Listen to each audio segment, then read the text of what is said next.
Hablar con Jesús. Señor mío y Dios mío, creo firmemente que estás aquí, que me ves, que me oyes. Te adoro con profunda reverencia. Te pido perdón de mis pecados y gracia para hacer con fruto este rato de oración. Madre mía Inmaculada, San José, mi Padre y Señor, Ángel de mi guarda, intercedan por mí. Luz. Enciendan la luz. O se fue la luz. Estas cosas, no sé, a mí se me venían a la cabeza, pues típico, cuando no hay luz. Y me acordaba de dos circunstancias.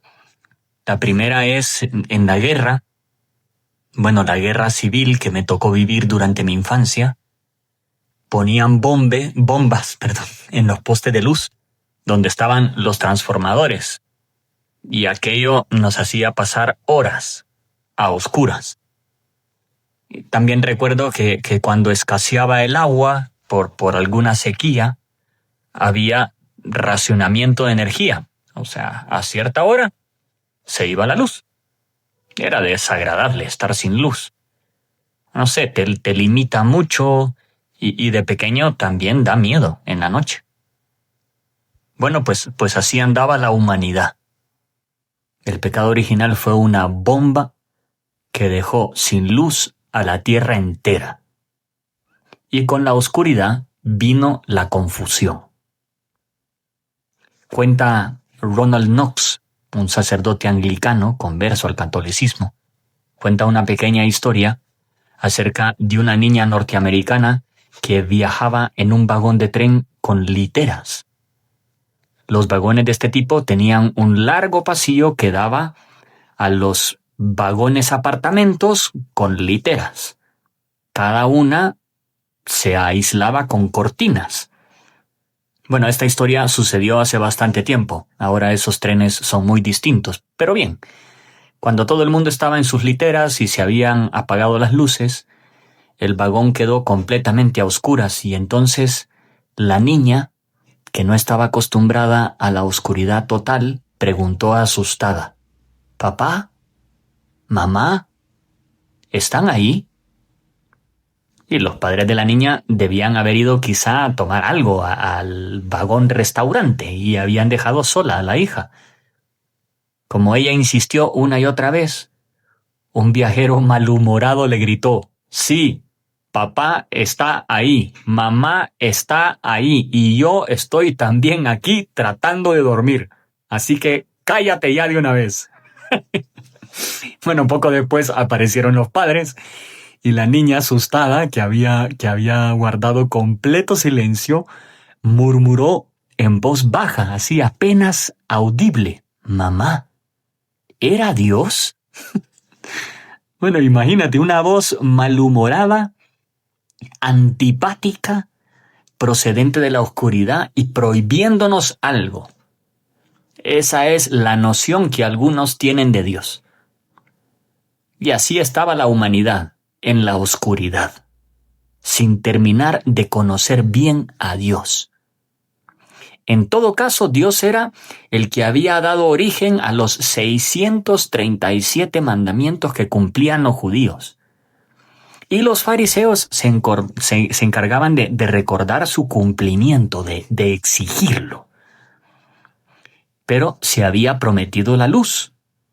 Y resulta que aquí estaba. Tú, Jesús, que eres el sol que viene de lo alto. Aún así, algunos no tenían noticia y seguían sin luz, a oscuras.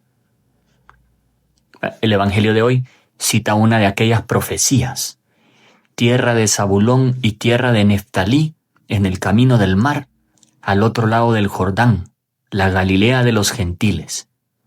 El pueblo que yacía en tinieblas ha visto una gran luz. Para los que yacían en región y sombra de muerte, una luz ha amanecido. Se encendía la luz. Pero aún así, unos no la vieron. Por ejemplo, San Pablo, que era además fariseo y muy celoso de la ley judía. Hoy celebramos su conversión. Pero ojo, su conversión fue pasar de la oscuridad a la luz, porque andaba persiguiendo a los cristianos. Fue testigo del martirio de Esteban. Respiraba amenazas y muerte contra los discípulos del Señor. O sea, ciego, cegado por su odio contra el misterio de Jesús de Nazaret.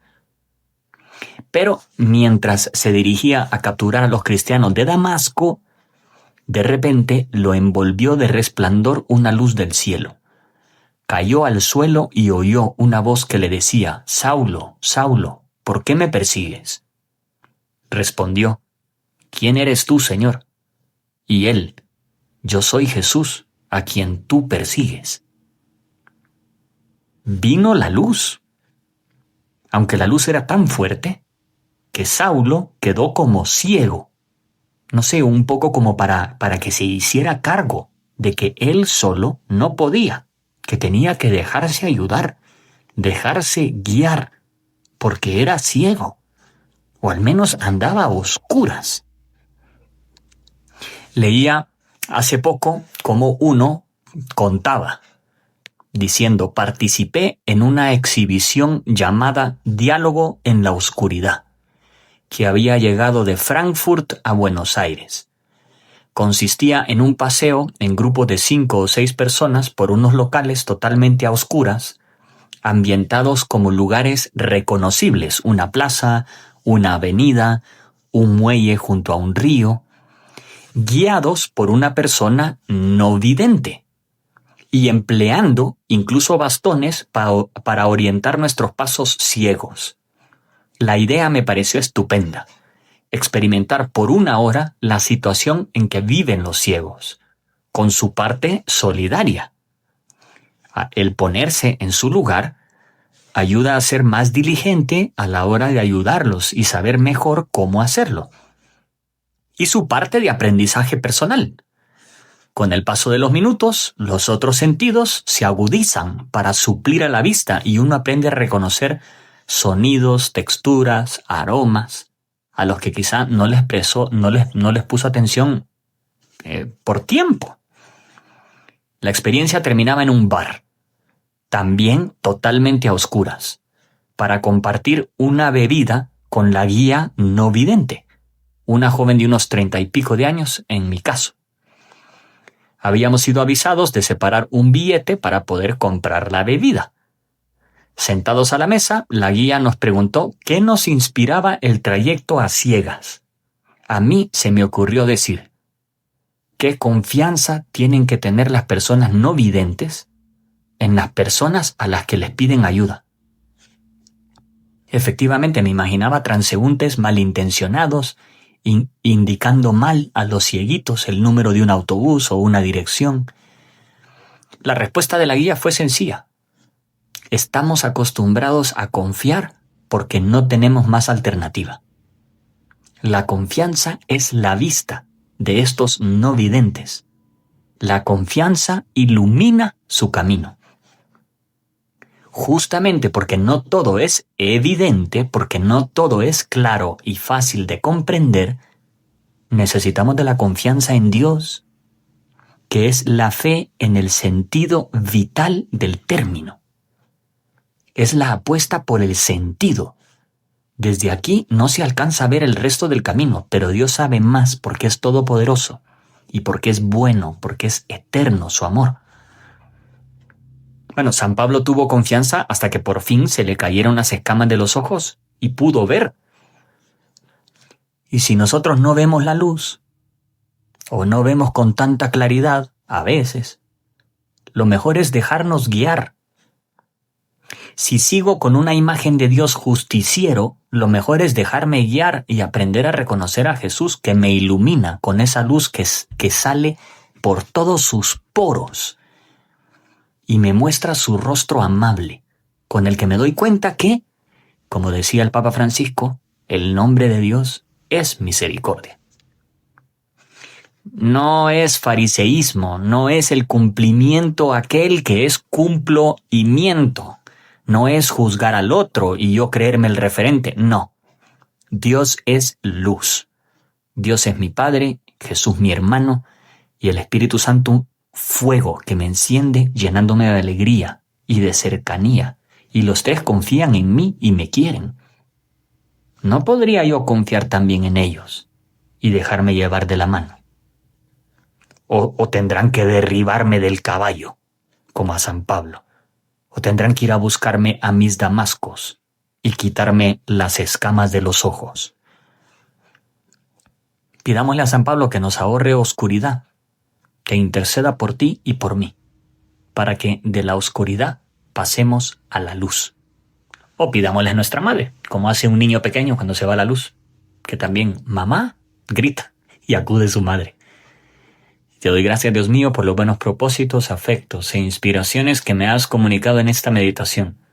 Te pido ayuda para ponerlos por obra. Madre mía Inmaculada, San José, mi Padre y Señor, Ángel de mi guarda, intercedan por mí.